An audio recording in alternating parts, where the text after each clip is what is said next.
பிஸ்மில்லாஹிர் ரஹ்மானிர் ரஹீம். அல்லாஹ்வின் நல்லடியார்களே, பெரியோர்களே, ஒரு ஹதீஸில் வந்திருக்கிறது.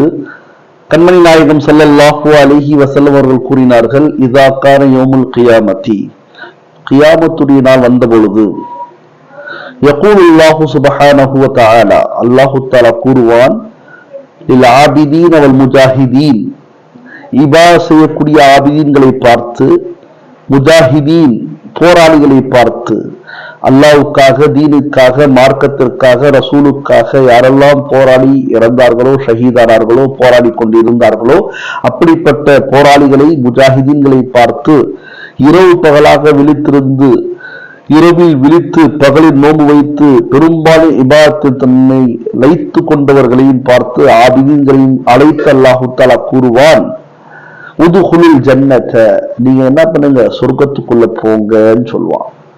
இதை கேட்டவுடன் உலமா பெருமக்கள்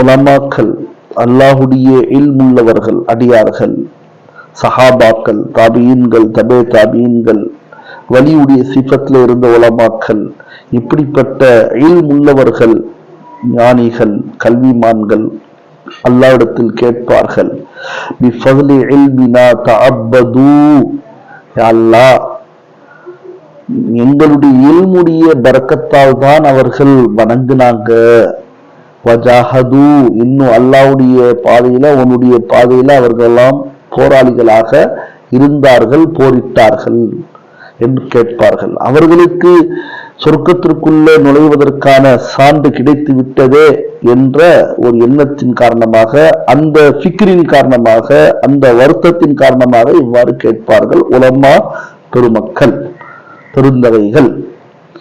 அப்பொழுது அல்லாஹு தஆலா கூறுவான், ஃபயகூலுல்லாஹு அஸ்ஸ வஜல், அல்லாஹ் அஸ்ஸ வஜல் கூறுவான், சொல்வானா, அன்தும் இந்தி, நீங்கள்லாம் என்னிடத்தில் எப்படிப்பட்டவர்கள் தெரியுமா, கபாதி மலாய்கதி, என்னுடைய சில மலக்குமார்களை போன்று நீங்கள் அவங்களுடைய அந்தஸ்து,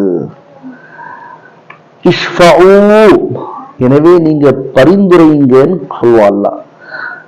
உங்களுடைய அந்தஸ்து, உங்களுடைய மகாம், உங்களுடைய உயர்வு, உங்களுடைய நிலை எப்படிப்பட்டது என்று சொன்னால், முஜாஹிதீன்களை விட, ஆபிதீன்களை விட மிகவும் உயர்வான அந்தஸ்தில் இருக்கக்கூடிய என்னுடைய மலக்குமார்களை போன்று நீங்கள், என்னுடைய சில மலக்குமார்களை போன்று நீங்கள் என்பதாக அல்லாஹு தஆலா கூறிவிட்டு சொல்வானா, இஷ்ஃபஊ, பரிந்துரைங்க, துஷஃபஊ, நீங்கள் பரிந்துரைத்தவர்களெல்லாம் நான் ஏற்றுக்கொள்வேன், அவர்கள் யாருக்கெல்லாம் பரிந்துரைப்பாங்களோ அதெல்லாம் ஏற்றுக்கொள்ளப்படும் என்பதாக அல்லாஹுடைய ரசூல் ஸல்லல்லாஹு அலைஹி வஸல்லம் அவர்கள் சொல்லி இருக்கிறார்கள். இந்த ஹதீஸ் அபுல் அப்பாஸ் ஸஹபி அவர்கள் ரிவாயத் செய்றாங்க. கொஞ்சம் யோசிச்சு பாருங்க, இஹ்யா உலூம்ல இந்த ஹதீஸ் இடம்பெற்ற ஒரு ஹதீஸாக இருக்கிறது என்றால், உலமா பெருமக்கள் எவ்வளவு பெரிய இடத்தில் இருக்கிறார்கள் அல்லாஹுடைய பார்வையில் என்பதை ஒவ்வொரு ஆலிம் பெருமக்களும் தெரிந்து கொள்ள வேண்டிய ஒரு விஷயமாக இருக்கிறது. எனவே இல்ம் என்பது, மறுபடியும் சொல்ற, அது அல்லாஹ்வுடைய ரசூலுடைய இல்மு தான் இல்ம், மற்றதெல்லாம் தேவைக்கான ஒரு கல்வி.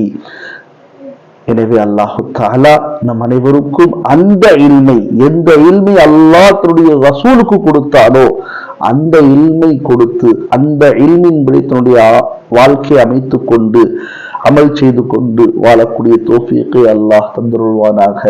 ஆமீன். வாஹிரு அல்ஹம்துலில்லாஹி ரப்பில் ஆலமீன். அஸ்ஸலாமு அலைக்கும் வரஹ்மத்துல்லாஹி வபரகாத்துஹு.